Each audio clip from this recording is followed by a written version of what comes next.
been a hard day's night.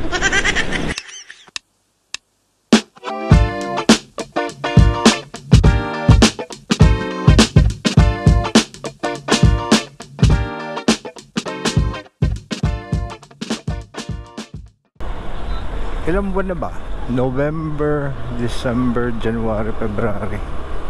December. Buong month of November, December, January, February. So technically 4 months na po sa akin si Avenis or itong si Suzuki Avenis. Ano na nga ba ang performance ni Suzuki Avenis pagkaraan ng 4 na buwan na araw-araw kong ginagamit ito? So far, ang mga na-obserbahan ko dito kay Avenis or kay Avenis, tamang pronunciation pala nito is Suzuki Avenis, hindi Avenis. Avenis ay pagdating talaga sa gas consumption, napaka tipid. Tapos comfortability, comfort talaga. Ito, nakasalo pa nga yung parang backrest dito sa balakang ko.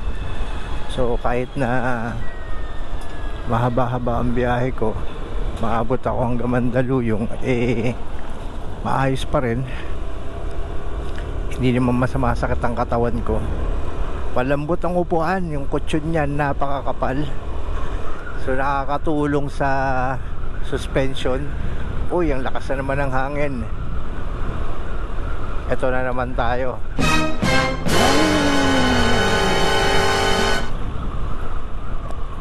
Pasensya na kung medyo maingay yung hangin, ano. Hindi ko maibaba yung visor. Ang nakababa lang kasi yung yung isang visor niya, yung shades. Kasi nga napakainit, tirik ang araw. Kita nyo naman, yun na lang ginagamit ko. Hindi ako makahinga kapag parang nahihirapan ako huminga kapag binababa ko yung buong visor, eh. So ayun, pasensyahan nyo na. So comfortability, dahil sa kapal ng foam ng upuan niya, talagang komportable ang riding, hindi matagtag sa puwet. Katapos sa suspension, kita mo, dinadaanan lang yung mga lubak. Although merong konting, syempre merong konting pagtalbog, pero hindi siya yung bagsak na masakit sa braso or sa katawan ba. So ito, komportable. So ang naitatakbo na po niya is 2018 kilometers simula nang nakuha natin to nung November. So nakakadalawang change oil na ako. Yung una, yung first 500 niya, sumunod is yung 1,500. So pa-change oil lang po nito. At ang gamit ko dito is yung mineral oil na X-Star na 10W40. At yan yung yung ginamit ko lang is dito na recommended ng Motor Trade. Yung pala, nagpalit na rin ako ng engine oil, yung Yamaha Lube. At ang sukat ng langis ito is hindi 800 ml, nasa 650 lang. Pero ginagawa ng Motor Trade, nagpapasobra sila ng 100 ml para in case na may matuyo is sako pa rin. So hindi naman nakakasira ng performance niya yung sobrang 100 ml, kaya okay lang. Sa braking system niya, panalo. Pagpiga mo ng likuran, susundot din yung kanan. Kita nyo yung sample na yan. And then pagdating din sa busina, kita nyo naman, hindi siya tulad ng mga ordinaryong stock na mga busina na pang e-bike. Ito malakas-lakas na yun.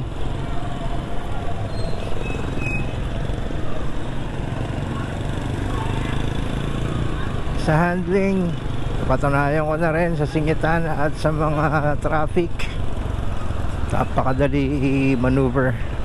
Believe talaga ako sa handling nito. So ngayon malapit na po ang summer. Magsuot-suot po tayo ng mga long sleeve, no? Huwag na kayo mag-jacket at napakainit talaga. Baka mamaya ma-heat stroke pa kayo. Tama na muna yung tiis forma. Mag-ano na lang muna kayo, mag-jersey, yung long sleeve, yung ganito, para komportable at presko. At the same time, hindi pa kayo maiinitan. See? Mga sudden breaks na ganyan, sisiw lang at manilang kay Avenis. Oh, ano ba? Pakagulo. Sabi ng kotse niya, linisan mo na ako, ligo na mi. Alright.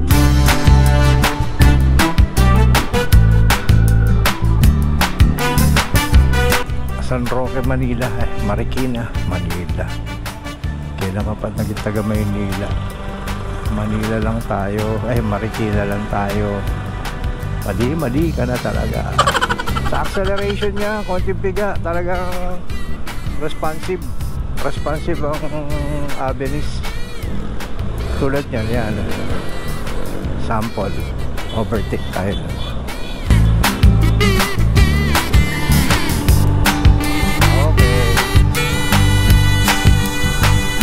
Kailangan nyo overtake. Nung una nahirapan ako kasi hindi ko pa masyadong gamay ang arangkada ng scooters.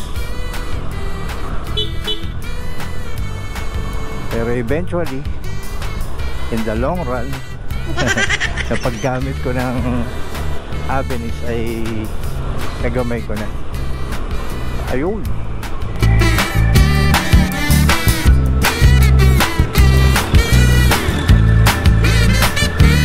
So ngayon ang tatakbuhin natin ay mula dun sa Marikina hanggang Mandaluyong ay 14.5 kilometers. Balikan ay nasa 29 kilometers. At taga-average siya ng mga 59 to 60 kilometers per liter ng gas.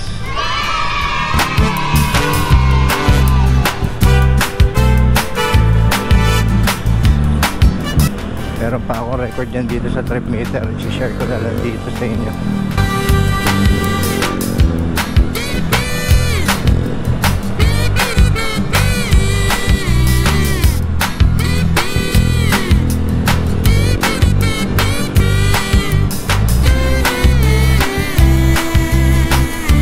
Nga lang, ang downside nga lang niya, no, ni Suzuki Avenis, kagaya nga nang na-share ko sa last video, kapag mahangin, malakas ang hangin, talagang wow, wala signal lagi si Tatang sa bundok yata natutulog maneho.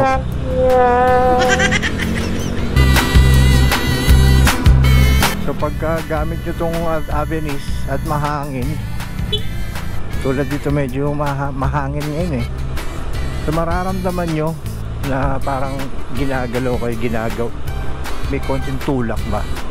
So ingat tayo mga Suzuki Avenis owners o riders. Medyo mabuay ba kung tawagin na hindi masyadong stable dahil siguro sa size ng gulong, kaya madali siyang nagigewang. Pero pagka naupod na ito sa likuran ko, magpapalit ako na medyo makapal-kapal or malapad na upuan na gulong.